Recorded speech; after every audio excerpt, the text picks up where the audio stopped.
Nous aurons d'autres centres provisoires comme celui-là, armés, comme c'est le cas ici, par les services du SDIS et du conseil départemental, sur des portions de territoire qui viennent en complément des 18 centres de vaccination qui existent dans le département et qui nous permettent de faire ce que l'on appelle le aller vert, c'est-à-dire qu'en lien avec chaque commune, avec chaque intercommunalité, on recense les personnes qui sont en âge d'être vaccinées ou qui sont prioritaires pour la vaccination, pour ensuite réserver des plages de vaccination dans le centre de vaccination éphémère et donc avoir cette réponse en proximité.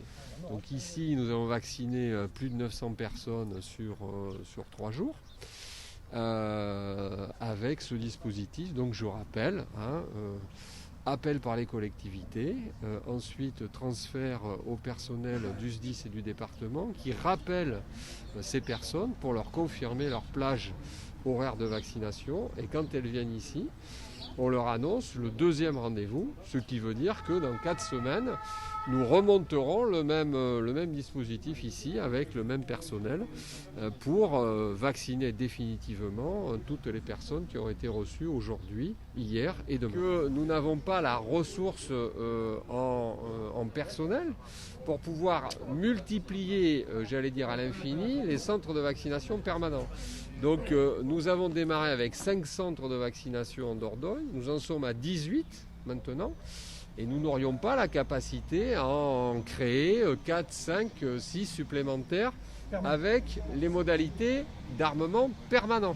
Et nous aurons aussi la création, non pas de centres de vaccination, comme je l'indique, avec une alimentation, alors je suis un peu technique, avec le flux B, c'est-à-dire les vaccins qui sont amenés par le centre hospitalier de Périgueux qui est le centre hospitalier territorial pour l'ensemble de la Dordogne.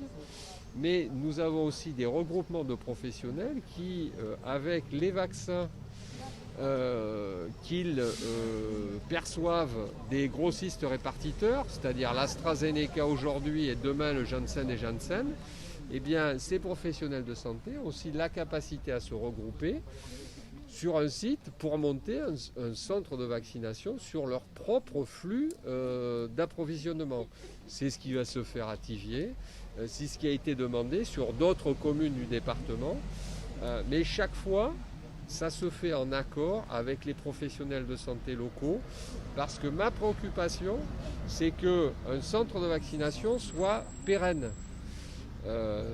D'une part, parce que sur certains vaccins, il faut faire 2 doses, et d'autre part, on a une population qui va être de plus en plus large à vacciner. On a commencé avec les plus de 75, 70, maintenant on est à plus de 60 ans. Donc chaque fois, ça fait un volume de personnes à vacciner qui est beaucoup plus important. Donc il faut qu'on ait des centres de vaccination qui soient robustes. Les gens attendent, vous savez, ils sont surtout les personnes les plus âgées. Il y a eu un moment de doute par rapport au vaccin. Mais aujourd'hui, je pense que ce moment de doute, il est largement passé et la majorité de la population souhaite être vaccinée dans les meilleurs délais. Et les gens apprécient beaucoup ce service qui est mis en place par les services de l'État, mais par les collectivités locales aussi, qui organisent les salles et qui organisent le transport et qui organisent aussi les réservations, comme ça s'est fait ici, entre les communes et les communautés de communes. Donc je crois qu'on est là dans un travail qui est commun entre les services de l'État, les services du SDIS de la Dordogne, dont je suis le président, et le département, dont je suis le président aussi. Donc je crois qu'on fait un travail commun, et ça c'est vrai depuis le début de la crise. Monsieur le préfet peut en témoigner.